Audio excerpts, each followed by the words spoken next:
Thutmose III went on 17 expeditions in 20 years, occupying about 350 large and small cities to Western Asia. Neighboring countries noticed Thutmose III's terrifying move and sent tributes to Egypt.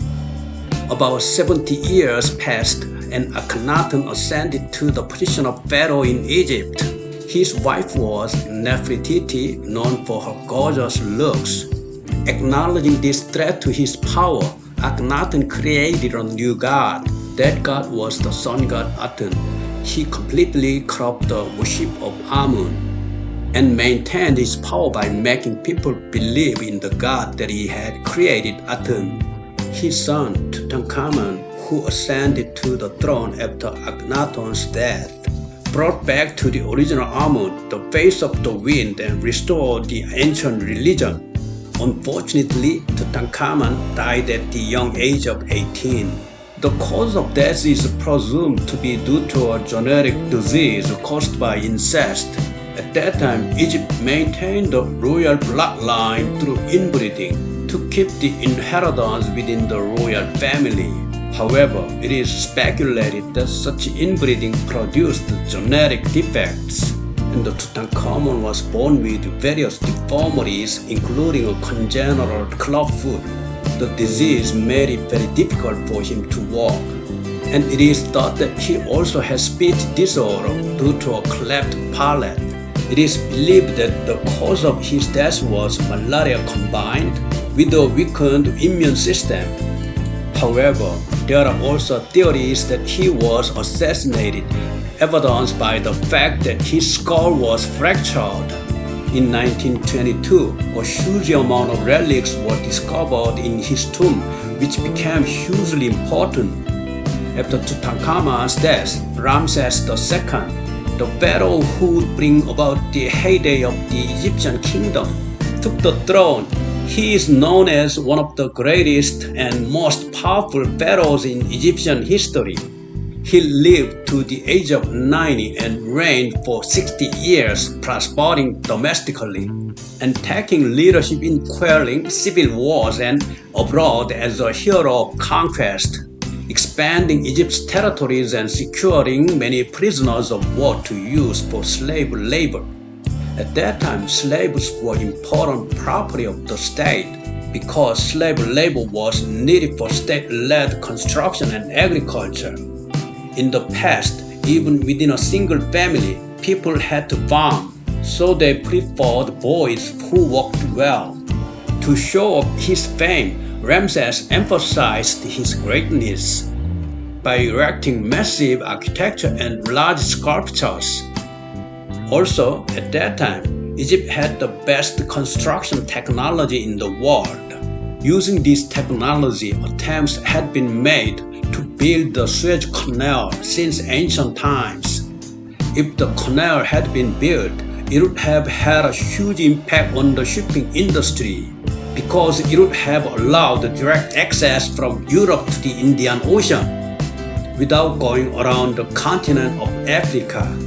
However, even in Egypt, with the best technology, a lot of technical skill, and funds were required to dig up the land in the desert and build a canal. In fact, 120,000 people died during the construction of the canal. After the death of Ramses II, Egypt in the New Kingdom era began to gradually decline. Along with internal divisions, the empire suffered from invasions by various outside forces, and eventually Egypt was occupied. Meanwhile, in 332 BC, Alexander the Great of Macedon on the Greek peninsula began to expand his territory tremendously. He built great empires, spanning Egypt and Persia as well as Greek city-states. Alexander's war of conquest became the starting point for spreading Greek culture across a wide area. And after his death, the ancient world was filled with Greek influence, ushering in the Hellenistic era. It would not be an exaggeration to say that this Hellenistic era was created by Alexander the Great alone, so it was also called the Alexander Empire. The vast territory of the Hellenistic Empire was divided into 4 dynasties after Alexander's death.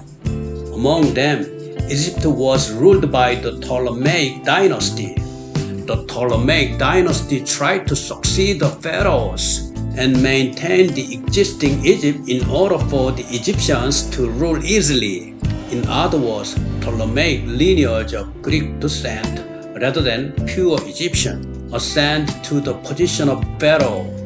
As the centuries passed, the Greek and Egyptian cultures gradually merged, making Egypt one of the most advanced civilizations of its time. However, there was political upheaval and several riots within the empire, and Cleopatra was appointed as Ptolemy's pharaoh in the midst of this chaos. From the outside, in a situation where Rome was emerging as a powerful country, Egypt, which was weaker, had no choice but to depend on Rome. Because of these circumstances, Cleopatra seduced the Roman rulers and brought them over to her side. Cleopatra's tumultuous story of enchanting 2 Roman rulers continues to intrigue many people to this day. When Cleopatra passed away by suicide, the legacy of the Egyptian pharaoh was completely cut off, and Egypt was handed over to the Roman province that ruled the Mediterranean at that time. Egypt, having become a province of Rome, became a breadbasket supplying Rome with grains and other products.